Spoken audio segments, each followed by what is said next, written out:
मुदाकरात्तमोदकं सदा विमुक्तिसाधकं कलाधरावतंसकं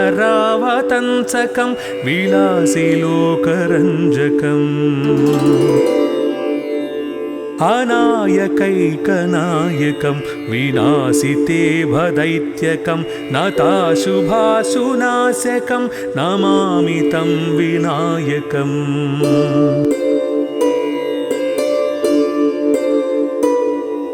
न तेतरातिभीकरं नवोदितार्कभास्वरं नमत्सुरारिनिर्जरं नताधिकापदुद्धरम् सुरेश्वरं निधीश्वरं गजेश्वरं गणेश्वरं महेश्वरं तमाश्रये परात्परं निरन्तरम्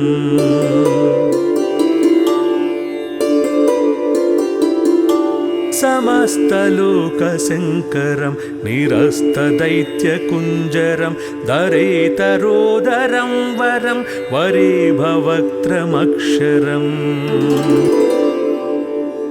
कृपाकरं क्षमाकरं मुदाकरं यशस्करं मनस्करं नमस्कृतं नमस्करोमि भास्वरम्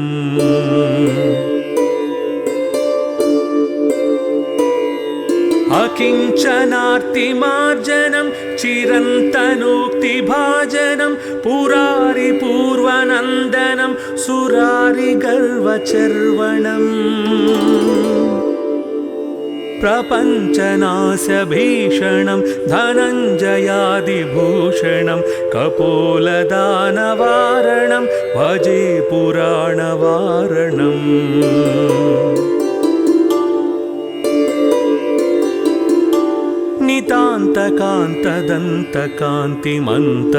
नितान्तकान्तदन्तकान्तिमन्तकान्तकात्मजम् अचिन्त्यरूपमन्तहीनमन्तराय कृन्तनम् कृदन्तरे निरन्तरं वसन्तमेव योगिनां तमेकदन्तमेव तं विचिन्तयामि सन्ततम्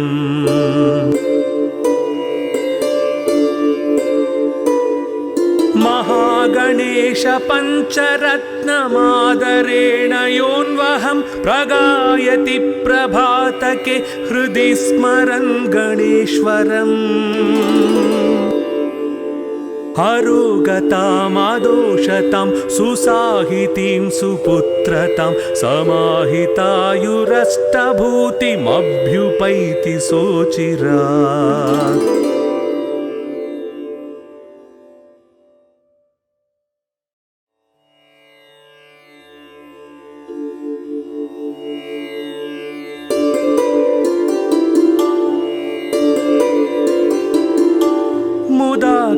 मुदाकरात्तमोदकं सदा विमुक्तिसाधकं कलाधरावतंसकं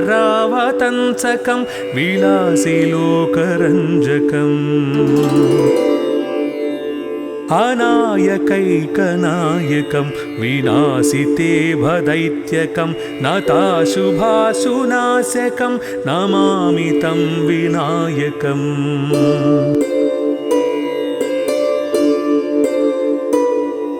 न तेतरातिभीकरं नवोदितार्कभास्वरं नमत्सुरारिनिर्जरं नताधिकापदुद्धरम् सुरेश्वरं निधीश्वरं गजेश्वरं गणेश्वरं महेश्वरं तमाश्रये परात्परं निरन्तरम्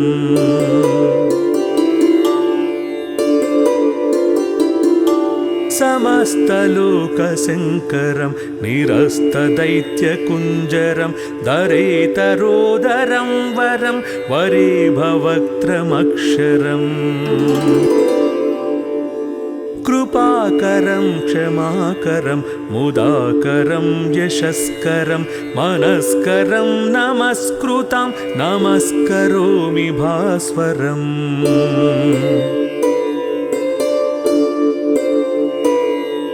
अकिञ्चनार्तिमार्जनं चिरन्तनोक्तिभाजनं पुरारिपूर्वनन्दनं सुरारिगर्वचर्वणम् प्रपञ्चनाशभीषणं धनञ्जयादिभूषणं कपोलदानवारणं भजे पुराणवारणम्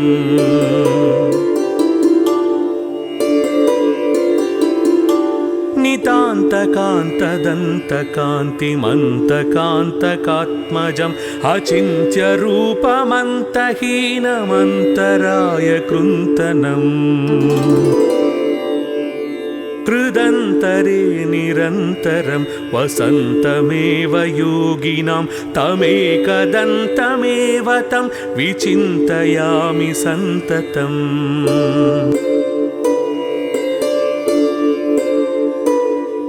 महागणेश पञ्चरत्नमादरेण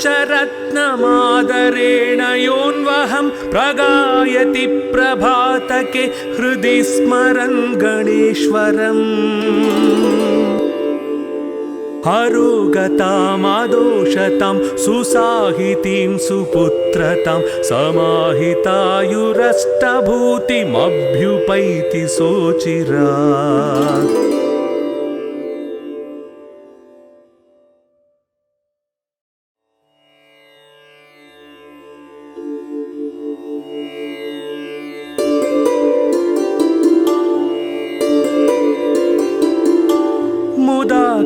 मुदाकरात्तमोदकं सदा विमुक्तिसाधकं कलाधरावतंसकं विलासिलोकरञ्जकम् अनायकैकनायकं विनाशिते भदैत्यकं नताशुभाशुनाशकं नमामि तं विनायकम्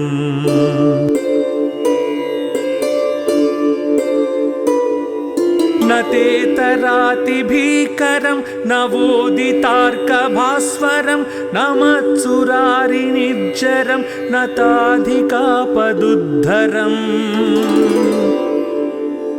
सुरेश्वरं निधीश्वरं गजेश्वरं गणेश्वरं महेश्वरं तमाश्रये परात्परं निरन्तरम्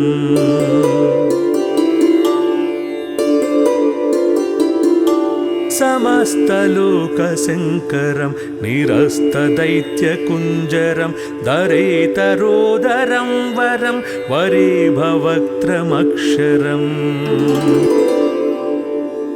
कृपाकरं क्षमाकरं मुदाकरं यशस्करं मनस्करं नमस्कृतं नमस्करोमि भास्वरम्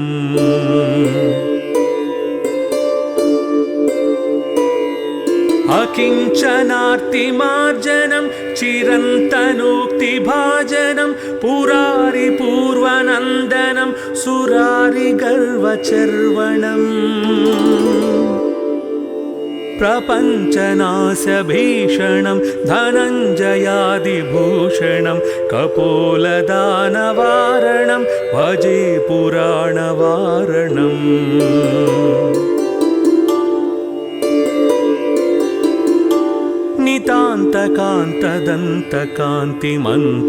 नितान्तकान्तदन्तकान्तिमन्तकान्तकात्मजम् अचिन्त्यरूपमन्तहीनमन्तराय कृन्तनम् कृदन्तरे निरन्तरं वसन्तमेव योगिनां तमेकदन्तमेव तं विचिन्तयामि सन्ततम्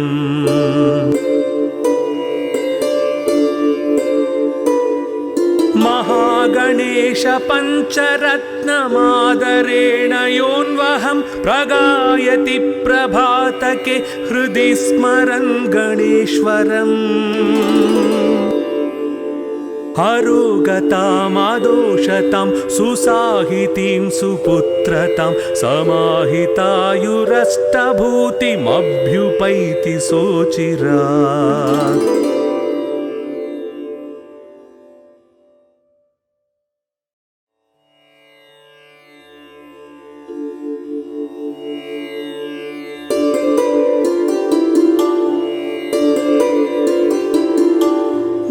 कृपाकरात्तमोदकं सदा विमुक्तिसाधकं कलाधरावतंसकं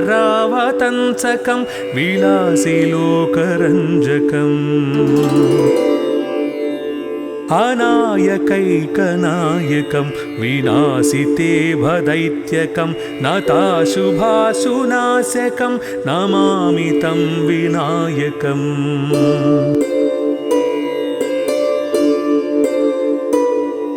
न तेतरातिभीकरं नवोदितार्कभास्वरं नमत्सुरारिनिर्जरं नताधिकापदुद्धरम् सुरेश्वरं निधीश्वरं गजेश्वरं गणेश्वरं महेश्वरं तमाश्रये परात्परं निरन्तरम्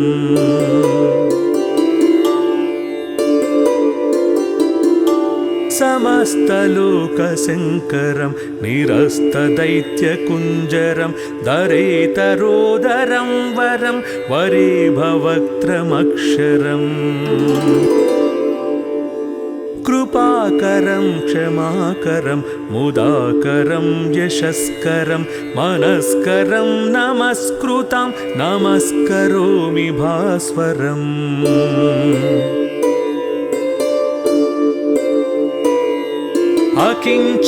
अकिञ्चनार्तिमार्जनं चिरन्तनोक्तिभाजनं पुरारिपूर्वनन्दनं सुरारिगर्वचर्वणम् प्रपञ्चनाशभीषणं धनञ्जयादिभूषणं कपोलदानवारणं भजे पुराणवारणम्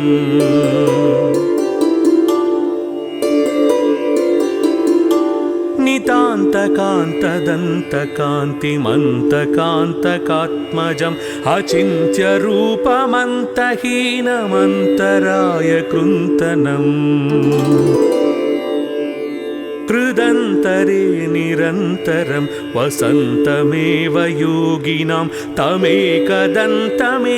तं विचिन्तयामि सन्ततम्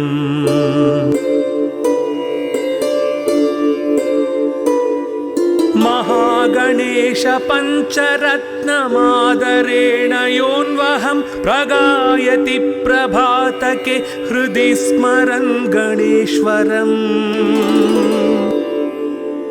अरोगतामदोषतां सुसाहितीं सुपुत्रतां समाहितायुरष्टभूतिमभ्युपैति सोचिरात्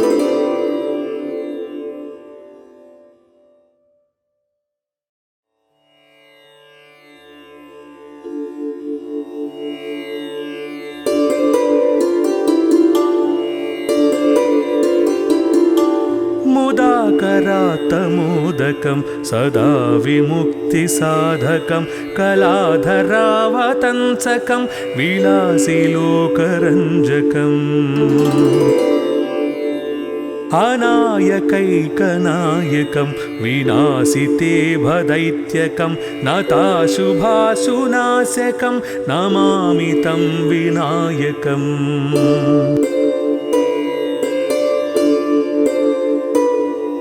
न तेतरातिभीकरं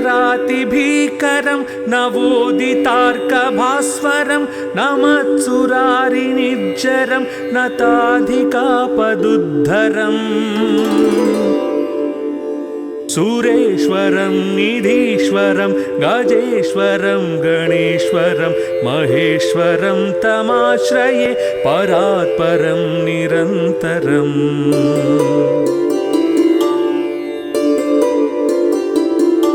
समस्तलोकशङ्करं निरस्तदैत्यकुञ्जरं दरेतरोदरं वरं वरे भवक्त्रमक्षरम् कृपाकरं क्षमाकरं मुदाकरं यशस्करं मनस्करं नमस्कृतं नमस्करोमि भास्वरम्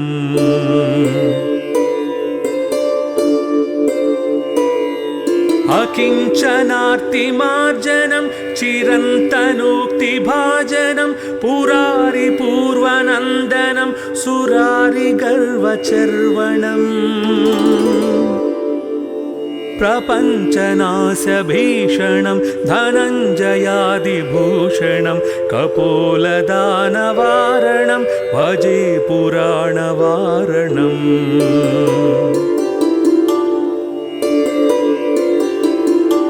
नितान्तकान्तदन्तकान्तिमन्तकान्तकात्मजम् अचिन्त्यरूपमन्तहीनमन्तराय कृन्तनम् कृदन्तरे निरन्तरं वसन्तमेव योगिनां तमेकदन्तमेव तं विचिन्तयामि सन्ततम्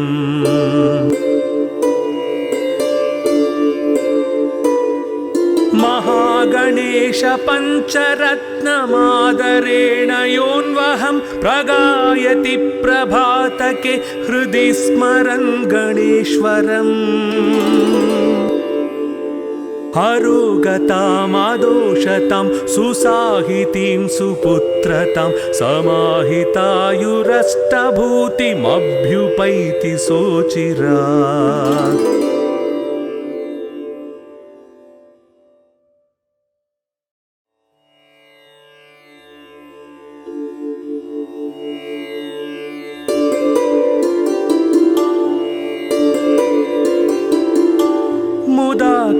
मुदाकरात्तमोदकं सदा विमुक्तिसाधकं कलाधरावतंसकं विलासिलोकरञ्जकम् अनायकैकनायकं विनाशिते भदैत्यकं नताशुभाशुनाशकं नमामि तं विनायकम्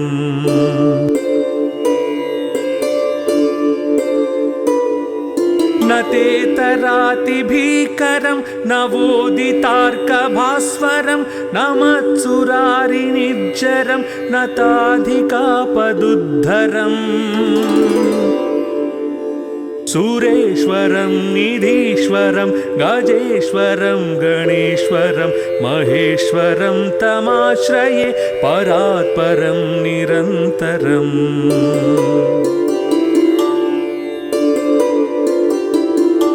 समस्तलोकशङ्करं निरस्तदैत्यकुञ्जरं दरेतरोदरं वरं वरे भवक्त्रमक्षरम्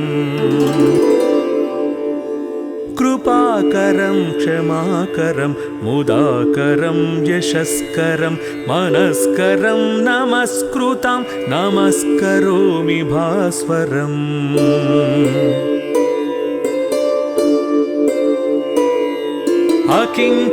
अकिञ्चनार्तिमार्जनं चिरन्तनोक्तिभाजनं पुरारिपूर्वनन्दनं सुरारिगर्वचर्वणम्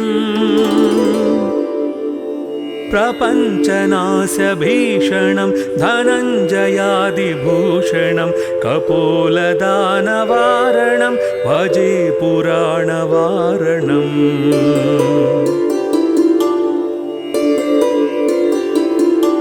नितान्तकान्तदन्तकान्तिमन्तकान्तकात्मजम् अचिन्त्यरूपमन्तहीनमन्तराय कृन्तनम्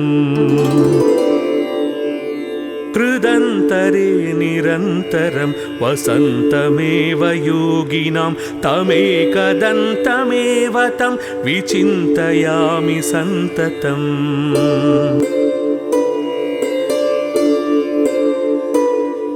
महागणेश पञ्चरत्नमादरेण योऽन्वहं प्रगायति प्रभातके हृदि स्मरन् गणेश्वरम्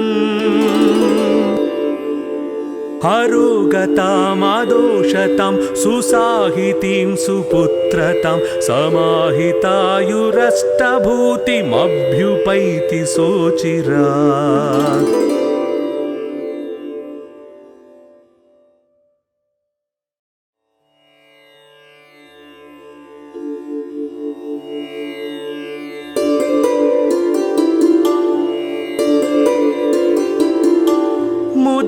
मुदाकरात्तमोदकं सदा विमुक्तिसाधकं कलाधरावतंसकं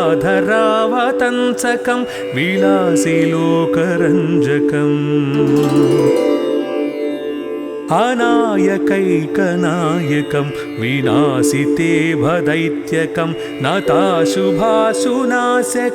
नमामि तं विनायकम्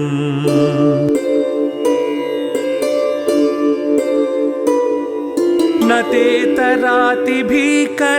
नवोदितार्कभास्वरं न मत्सुरारिनिर्जरं नताधिकापदुद्धरम् सुरेश्वरं निधीश्वरं गजेश्वरं गणेश्वरं महेश्वरं तमाश्रये परात्परं निरन्तरम्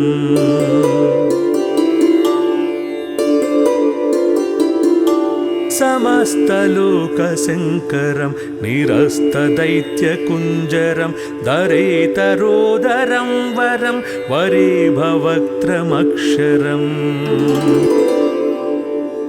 कृपाकरं क्षमाकरं मुदाकरं यशस्करं मनस्करं नमस्कृतं नमस्करोमि भास्वरम्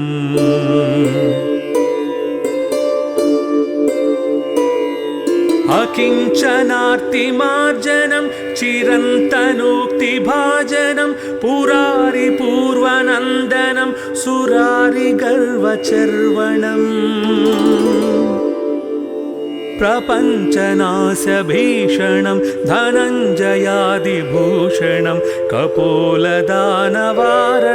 भजे पुराणवारणम्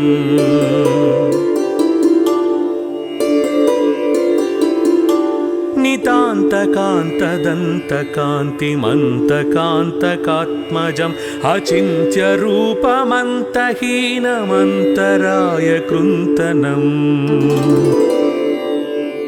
कृदन्तरे निरन्तरं वसन्तमेव योगिनां तमेकदन्तमेव तं विचिन्तयामि सन्ततम्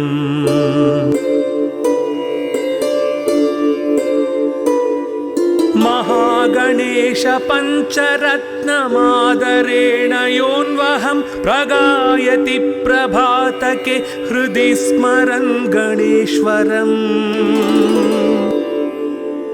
अरोगतामदोषतां सुसाहितीं सुपुत्रतां समाहितायुरष्टभूतिमभ्युपैति सोचिरात्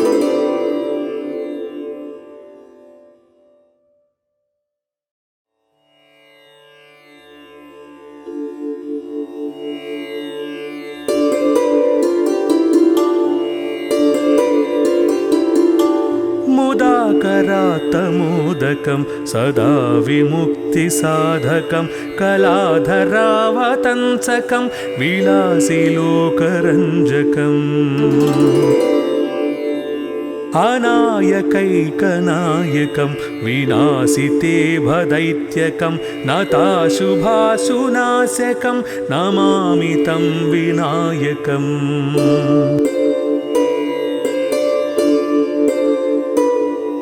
न तेतरातिभीकरं नवोदितार्कभास्वरं न मत्सुरारिनिर्जरं नताधिकापदुद्धरम् सुरेश्वरं निधीश्वरं गजेश्वरं गणेश्वरं महेश्वरं तमाश्रये परात्परं निरन्तरम्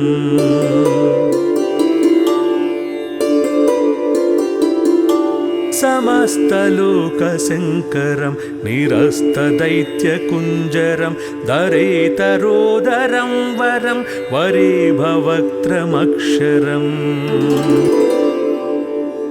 कृपाकरं क्षमाकरं मुदाकरं यशस्करं मनस्करं नमस्कृतं नमस्करोमि भास्वरम्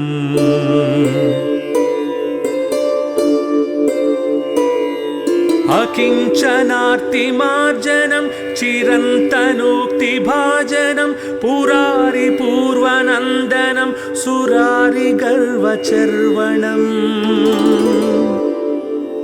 प्रपञ्चनाशभीषणं धनञ्जयादिभूषणं कपोलदानवारणं भजे पुराणवारणम्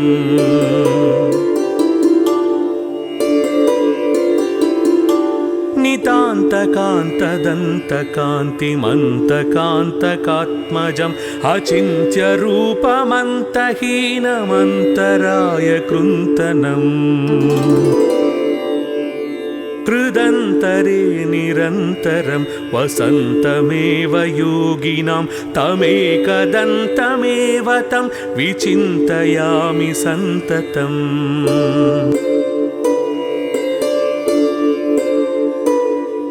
महागणेश पञ्चरत्नमादरेण योऽन्वहं प्रगायति प्रभातके हृदि स्मरन् गणेश्वरम् हरोगतामदोषतां सुसाहितीं सुपुत्रतां समाहितायुरष्टभूतिमभ्युपैति सोचिरात्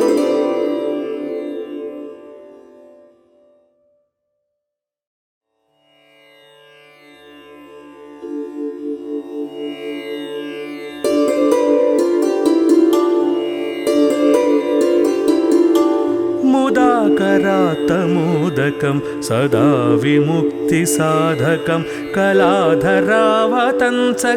विलासिलोकरञ्जकम् अनायकैकनायकं विनाशिते भदैत्यकं नताशुभाशुनाशकं नमामि तं विनायकम्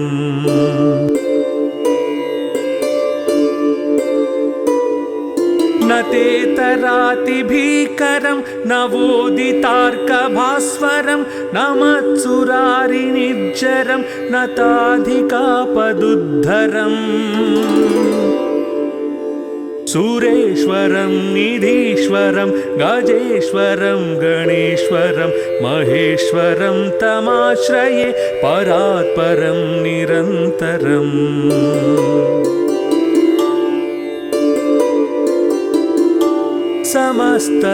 समस्तलोकशङ्करं निरस्तदैत्यकुञ्जरं दरेतरोदरं वरं वरेभवक्त्रमक्षरम् कृपाकरं क्षमाकरं मुदाकरं यशस्करं मनस्करं नमस्कृतं नमस्करोमि भास्वरम्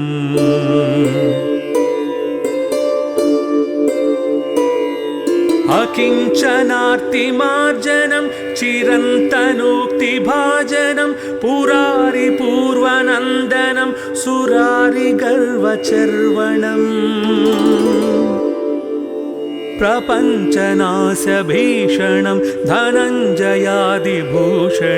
कपोलदानवारणं भजे पुराणवारणम्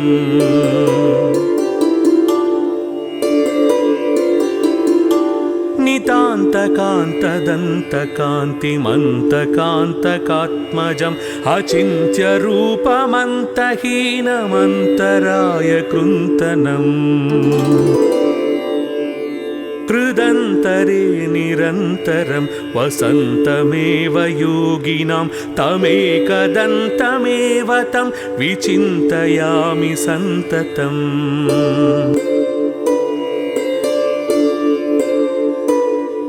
महागणेश पञ्चरत्नमादरेण योऽन्वहं प्रगायति प्रभातके हृदि स्मरन् गणेश्वरम् हरोगतामदोषतां सुसाहितीं सुपुत्रतां समाहितायुरष्टभूतिमभ्युपैति सोचिरात्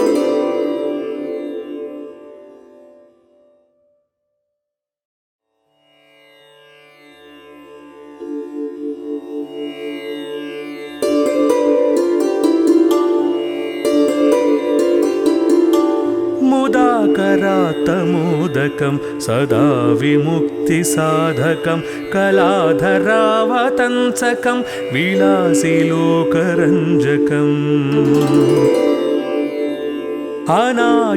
अनायकैकनायकं विनाशिते भदैत्यकं नताशुभाशुनाशकं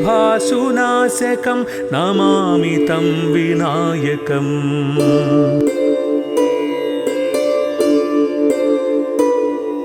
न तेतरातिभीकरं नवोदितार्कभास्वरं न मत्सुरारिनिर्जरं नताधिकापदुद्धरम् सुरेश्वरं निधीश्वरं गजेश्वरं गणेश्वरं महेश्वरं तमाश्रये परात्परं निरन्तरम्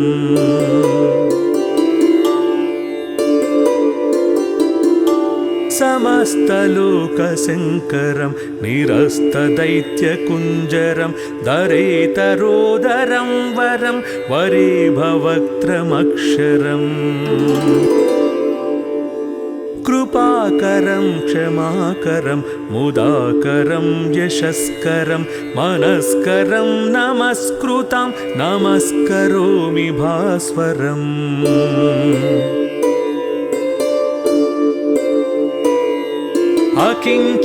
अकिञ्चनार्तिमार्जनं चिरन्तनोक्तिभाजनं पुरारिपूर्वनन्दनं सुरारिगर्वचर्वणम् प्रपञ्चनाशभीषणं धनञ्जयादिभूषणं कपोलदानवारणं भजे पुराणवारणम्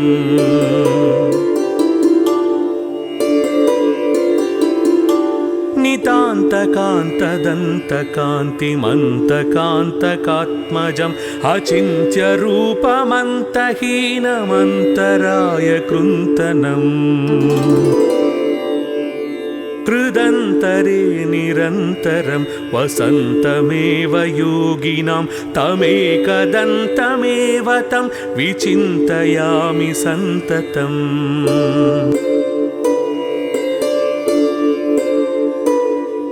महागणेश पञ्चरत्नमादरेण योऽन्वहं प्रगायति प्रभातके हृदि स्मरन् गणेश्वरम् हरोगतामदोषतां सुसाहितीं सुपुत्रतां समाहितायुरष्टभूतिमभ्युपैति सोचिरात्